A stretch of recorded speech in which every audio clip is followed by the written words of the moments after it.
Your car's infotainment system is essentially a computer on wheels. Just like your laptop or smartphone, it runs software, processes data, and can sometimes experience technical difficulties.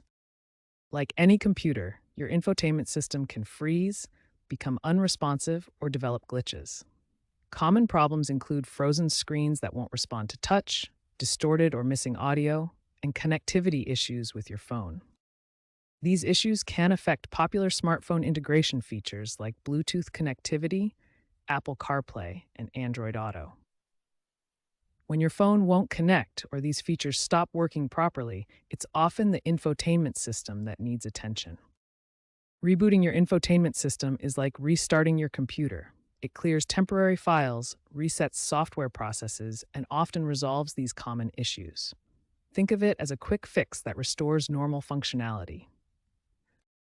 With the automotive infotainment market projected to reach $55 billion by 2028, these systems are becoming increasingly complex and feature-rich. This growth means occasional resets are becoming a necessary part of modern car maintenance. Understanding when and why to reboot your infotainment system can save you time and frustration, keeping your driving experience smooth and connected. The first and simplest method to reset your car's infotainment system is a power cycle. Turn off your vehicle completely, wait 2 to 3 minutes, then restart it. If the power cycle doesn't work, look for a dedicated reset button. This is often a small pinhole button located on the infotainment unit itself. Some vehicles require specific button combinations. This might involve pressing and holding buttons on the infotainment system or steering wheel.